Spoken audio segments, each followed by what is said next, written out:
پیارے دوستو، آج میں آپ کو جو کہانی سناؤں گی وہ کہانی ہوگی جادوئی تاج کے پیڑ کی۔ تو چلیے دوستو دیکھتے ہیں جادوئی تاج کے پیڑ کی کہانی۔ ایک بار کی بات ہے کہ کسی گاؤں میں نکیتا نام کی ایک لڑکی رہتی تھی۔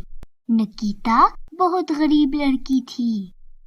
وہ دوسروں کے گھروں میں کام کر کے اپنا گزارا کرتی تھی۔ نکیتا کے ماتا پتا بوڑھے اور بیمار تھے۔ اس کا کوئی بھائی بھی نہیں تھا، اس لیے وہی کام کرتی تھی۔ نکیتا، یہ پونچا ٹھیک سے لگایا کرو، روز تم پونچا ٹھیک سے نہیں لگاتی، اس لیے صفائی بھی نہیں ہوتی۔ مگر مالکن، میں تو پونچا ٹھیک سے ہی لگاتی ہوں، یہ بچے گند پھیلا دیتے ہیں۔ بس زیادہ باتیں مت کرو اور کام پر دھیان دو۔ یوں بیچاری نکیتا کو روز ہی باتیں سننی پڑتی تھیں۔ وہ بہت تنگ آ چکی تھی۔ ایک دن نکیتا کی دوست شالنی نکیتا سے کہتی ہے، نکیتا، تم کب تک یوں دوسروں کے گھروں میں جھاڑو پونچھا کرو گی؟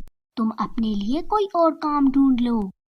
میں نے بہت سی جگہ کام ڈھونڈے مگر مجھے کوئی کام نہیں ملا، میں یہ سب مجبوری میں کر رہی ہوں۔ یہ کہہ کر نکیتا کام کرنے چلی جاتی ہے۔ شالنی اپنی دوست نکیتا کی وجہ سے بہت پریشان ہوتی ہے۔ مجھے کسی طرح نکیتا کی مدد کرنی ہوگی۔ ایسا کرتی ہوں، میں اپنی کزن سے بات کر لیتی ہوں، شاید اس کے گاؤں میں نکیتا کے کرنے کے لیے کچھ کام ہو۔ یوں شالنی اپنی کزن مونا کو کال کرتی ہے اور اس سے پوچھتی ہے، مونا، میری ایک دوست ہے، اسے کرنے کے لیے کچھ کام چاہیے، تمہارے گاؤں میں کچھ کام ہو تو بتا دو۔ کام کا تو پتہ نہیں، مگر ہمارے گاؤں میں ایک دکان خالی پڑی ہے، اگر وہ اس میں کچھ کام کرنا چاہتی ہے تو وہ اس میں کام کر سکتی ہے۔ شالنی بہت خوش ہو جاتی ہے۔ وہ نکیتا کے پاس جاتی ہے اور اسے ساری بات بتاتی ہے۔ وہ تو ٹھیک ہے، مگر میرے پاس اتنے پیسے ہی نہیں کہ میں کوئی چیز خرید کر بیچ سکوں۔ تم پیسوں کی چنتا مت کرو، بس مونا کے گاؤں چلی جاؤ، وہ تمہیں پیسے دے دے گی۔ نکیتا یہ بات اپنے ماتا پتا کو بتا دیتی ہے۔ وہ بھی بہت خوش ہو جاتے ہیں۔ یوں وہ تینوں ایک کشتی میں بیٹھتے ہیں اور دریا کے پار جانے لگتے ہیں۔ وہ ابھی راستے میں ہی ہوتے ہیں کہ تبھی انہیں ایک پیڑ دکھتا ہے جو کہ دریا میں ڈوب رہا ہوتا ہے۔ ارے بیٹا، وہ دیکھو، وہ پیڑ تو دریا میں ڈوب رہا ہے۔ ہاں ماں، ہمیں اس پیڑ کو بچانا ہوگا۔ وہ تینوں بڑی مشکل سے اس پیڑ کو نکال کر کشتی پر چڑھاتے ہیں اور اپنے ساتھ اسے بھی دریا کے کنارے لے جاتے ہیں۔ دوسرے کنارے وہ اس پیڑ کو لگا دیتے ہیں۔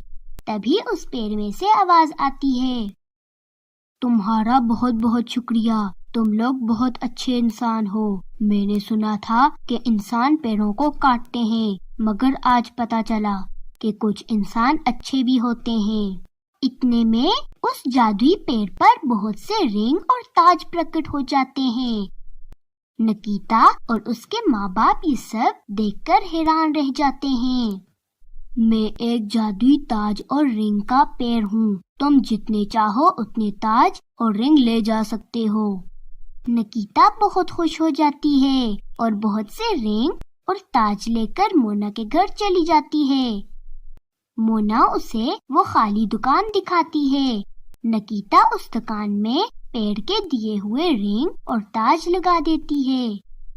وہ رنگ اور تاج اتنے سندر ہوتے ہیں کہ بہت سے لوگ انہیں خریدنے آتے ہیں۔ اسی طرح نکیتا پیڑ سے تاج اور رنگ لے کر جاتی اور اپنی دکان میں بیچتی۔ پھر وہ وہاں اپنا ایک گھر بنواتی ہے اور اپنے ماں باپ کے ساتھ مل کر ہنسی خوشی رہنے لگتی ہے۔ تو دوستو، اگر آپ کو ہماری یہ کہانی پسند آئی تو پلیز ہمارے چینل کو سبسکرائب کریں اور بیل آئیکن کو دبانا مت بھولیں۔ شکریہ۔